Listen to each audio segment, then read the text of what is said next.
Ok, credo che devo solo mettermi qui a sedere, gambe incrociate, palmi all'insù e liberare la mente. Nessun pensiero. Non pensare, Fabio. Focalizzati solo sulla respirazione. Sembra in realtà abbastanza semplice.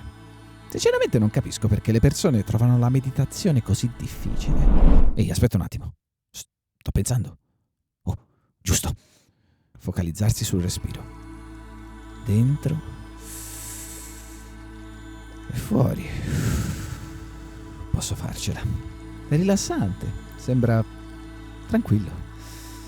E focalizzati sulla respirazione. Sto pensando un'altra volta. Merda, è difficile. C'è molta confusione intorno alla meditazione. Molti pensano che per migliorare devi meditare di più e ancora e ancora. Tipo come se dovessi prepararti per una maratona. Devi correre per distanze maggiori ogni volta. Prima 5 km, poi 10, 15 e così via. In realtà con la meditazione è il contrario.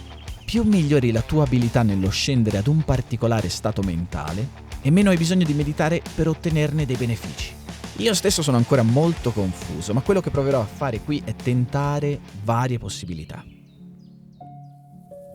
Una mente umana è una mente errante e una mente errante è una mente infelice. La capacità di pensare a ciò che non sta accadendo in un momento è una conquista cognitiva che ha un costo emotivo. Queste sono le parole di una ricerca scritta da 2 psicologi dell'Università di Harvard, Matthew Killingsworth e Daniel Gilbert, e sembra provare che si stia meglio quando si pensa a ciò che si sta facendo o vivendo rispetto a quando si ha la testa tra le nuvole. Fantasticare ci causerebbe più tristezza che felicità. Il mio lavoro consiste nel creare delle storie, trasformare i pensieri in parole, passare dal testo alle immagini e scegliere la musica che le accompagna per definire le emozioni da evocare. Quei pensieri me li porto dietro tutto il giorno, da quando mi sveglio a quando vado a dormire. Non escono dalla testa quando hai finito il turno di lavoro. Non ci sono limiti, specialmente se ami quello che fai. Praticamente fantastico tutto il tempo. E dunque, secondo quello che dicono Killingsworth e Gilbert, non sono messo proprio bene. E forse non lo sai neanche tu. Perché questo vale anche per chi lavora in ufficio, in fabbrica, in negozio o ovunque. Se non vedi l'ora di finire il turno di lavoro, se tutte le settimane aspetti solo il weekend, non pensi ad altro che alle vacanze estive, allora non sei messo benissimo neanche te. E a dire la verità, questo non si limita solo al nostro lavoro, ma a qualcosa di molto più grande. La meditazione ti potrebbe aiutare a mantenere una mente aperta e ad esplorare nuove prospettive essenziali per la tua crescita professionale e personale. Ma da dove cominciare?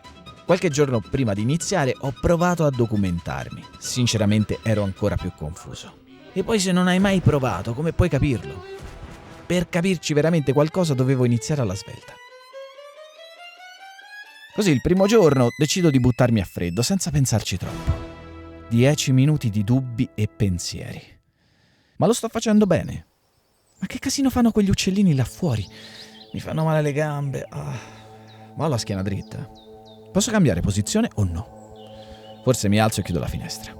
Aspetta Fabio, che cazzo dici che ti alzi? Ma sei impazzito? Ok, forse è meglio se cominci a contare i respiri come dice Will. Se ti trovi perso nei tuoi pensieri, non preoccuparti e non giudicarti, ma ricomincia da capo. Ogni volta che sentivo la meravigliosa voce di Will ripetermi questa frase, stavo pensando a qualcosa. È incredibile come controllare il nostro cervello sia così difficile. Credo di essermi perso almeno, 50 volte. E lo stesso è accaduto per tutta la prima settimana. Devi essere concentrato costantemente, non puoi mollarlo nemmeno un decimo di secondo quel tuo cervello, perché appena lo fai, ti porta da qualche altra parte. Stare nel presente è complicato. E la mattina del 6° giorno non ho meditato. Ma cosa vuol dire stare nel presente? Ogni riferimento alla meditazione diventa una discussione su un certo stato mentale da raggiungere. E ogni discussione su uno stato mentale invoca la parola consapevolezza. Dopo una settimana volevo cambiare ambiente, così ho deciso di fare la mia prima sessione fuori in giardino. L'aria era molto fresca, quasi fredda, Gli uccellini fischiavano tanto e sentivo le auto in lontananza mischiate ad altri rumori vari. Quello che è importante capire è da dove arrivano i tuoi pensieri, la loro natura, e poi devi riuscire a lasciarli andare. Altri ancora arriveranno e proveranno ad occupare la tua mente. Non devi pulire la tua mente dai pensieri che hai, semplicemente osservali senza giudicarli. La chiave è diventare consapevole delle tue esperienze nel momento presente. Senti le sensazioni del tuo corpo, nota i suoni intorno a te e osserva pensieri ed emozioni quando arrivano e se ne vanno.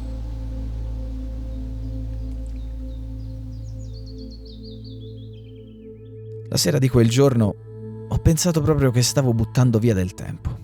Avevo letto che la meditazione fatta in maniera sbagliata può portare ad un peggioramento delle tue condizioni fisico-psicologiche. Lo sapevi? Io sinceramente no. Se sei depresso, stai vivendo nel passato. Se sei ansioso, stai vivendo nel futuro. Se sei in pace, stai vivendo nel presente. Alcune persone sono più attente o consapevoli di quello che succede dentro di loro. Altre invece si concentrano o sono distratte da quello che accade fuori dal loro corpo, esternamente, anche se non praticano la meditazione. Si può pensare che essere consapevoli di cosa accade dentro o fuori di noi sia una buona cosa, e in effetti lo è, ma lo è sempre. Sono sicuro che se devi parlare in pubblico, hai un esame o un colloquio di lavoro, non vuoi pensare a quello che accade dentro di te. D'altra parte, ci sono persone che sono talmente prese da quello che stanno facendo che si dimenticano persino di bere un bicchiere d'acqua o prendersi una pausa. E per pausa non intendo prendere il tuo telefono, perché quella non è una pausa. Ci sono aree del cervello che sono attive quando non stiamo facendo nulla, o quando non siamo concentrati su un particolare compito, conversazione o altra attività. Noi possiamo pensare al passato, al presente e al futuro. Siamo persino in grado di separare i nostri pensieri e pensare allo stesso tempo a 2 di questi domini temporali. Solo 2. Possiamo pensare al passato e al presente, al passato e al futuro, al presente e al futuro, ma è apparentemente difficile, se non impossibile, pensare a tutti e 3 simultaneamente. Le aree del cervello attive quando non facciamo niente di particolarmente impegnativo possono spostarsi tra questi domini temporali. Quante volte ti capita di stare facendo qualcosa, qualunque cosa, e star pensando ad altro? A me spesso. Io sto costantemente pensando a qualcos'altro. Molti di noi in realtà si trovano a non essere pienamente presenti nelle attività che svolgono, talvolta per buona parte del tempo. Killingsworth e Gilbert suggeriscono che il pensare ad altro mentre si è impegnati in un'attività non porta a una felicità completa, indipendentemente dalla natura dei pensieri stessi, siano essi felici o non. Ma se ti stai godendo quello che stai facendo nel momento stesso in cui lo fai, quello è il più forte segnale di felicità. La nostra attenzione è costantemente divisa a causa della continua lotta per catturarla. La moneta più preziosa che abbiamo è la nostra attenzione ed è la sua qualità a determinare la nostra esperienza di vita. La meditazione non è solo una pratica aggiuntiva, ma piuttosto il recupero di una abilità innata e profonda. È un esercizio. Ci si allena per ritornare di fronte a ciò che stiamo facendo e vivendo in un preciso momento della nostra vita. E a quanto pare è quello il più forte segnale di felicità. Una reale attenzione al momento presente è quello il significato di meditazione. È quando ti dimentichi completamente del passato e del futuro perché stai ottenendo una soddisfazione così coinvolgente nel momento presente. Una pratica della meditazione ti aiuta ad aggiustare la tua posizione su una linea che collega il te interiore e il te esteriore, mentre stai vivendo un preciso momento della tua vita.